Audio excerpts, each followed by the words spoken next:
अस्सलाम वालेकुम। हैप्पी किसान पाकिस्तान तो खुश आमदीद दोस्तों। मटर के हवाले नाल वीडियो लैके तुहाडी खिदमत हाज़र हाँ जी। अज मैं अपने दोस्तों एक मटर का बहुत ही शानदार फील्ड है जी वो दिखावांगा और इस फील्ड के हवाले नाल चंद गल्लां जड़ियां ने वो अपने दोस्तों नाल शेयर करांगा और साहिवाल सब्जी मंडी के जड़े ताज़ा रेट ने मटर दे वो मैं अपने दोस्तों की खिदमत पेश करांगा।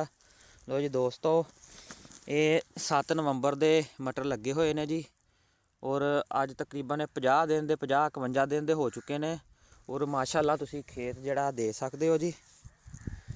ये वीडियो बनाने का मकसद ये है कि लोगों को पहले भी मटर के टाइम के बारे आगाही दी गई है जी, ताकि दोबारा भी ओदी ऐस फील्ड की परफॉर्मेंस जी मैं दिखाना चाहुंदा जी। 7 नवंबर के मटर लगे हुए यानी कि टाइम तो मटर लगे सी और तुसी इहदी ग्रोथ जी देख सकते हो जी। इस तो पहला मैं अपने दोस्तों को एक 17 नवंबर का 17 अक्तूबर का जोड़ा खेत है वो दिखाया सी। इस तो 20 दिन पहला जोड़ा कि अच्छी मैनेजमेंट करने के बावजूद भी वो हालात जोड़े सी नॉर्मल सन। कुछ लोगों ने तो इस 20 अक्तूबर के अंदर बाहर जोड़े मटर लगाए सी उन्होंने हल चलाते या फिर 5-7-10 तोड़े की एवरेज आई।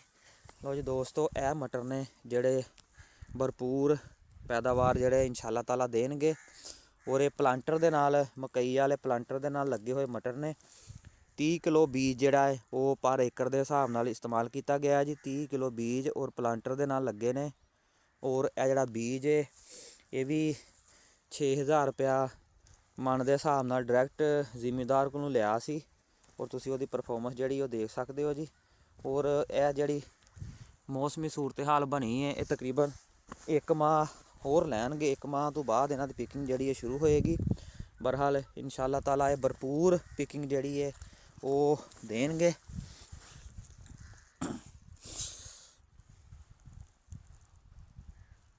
और अगर मैं साहिवाल सब्जी मंडी के जोड़े ताज़ा मटर के रेट ने वो बारे गल करा और जोड़े 29 दिसंबर की रात साहिवाल सब्जी मंडी से जोड़ा मटर सेल होया वो 3100 रुपये तो लग के 4000 रुपये का मटर जोड़ा वो सेल होया जी तोड़ा। और मटर के रेट के थोड़ा जिहा जोड़ा मंदा है वो आ चुकिया और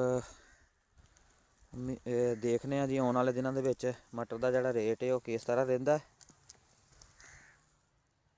मैं इंशाअल्लाह कोशिश करांगा कि इस फील्ड दी मजीद वीडियोज़ जड़ियां ने वो तुहानूं देखने को मिलते रहन हैप्पी किसान पाकिस्तान यूट्यूब चैनल ते। और मैं दोस्तों को रिक्वेस्ट करांगा जो दोस्तों ने हजे तक मेरे यूट्यूब चैनल हैप्पी किसान पाकिस्तान सबसक्राइब नहीं किया वो हैप्पी किसान पाकिस्तान सबसक्राइब कर लो, बैल आइकन दबा लो ताकि मजीद आने वाली वीडियोज़ जड़ियां ने वो तुहानूं बर वक्त देखने को मिलदियां रहन।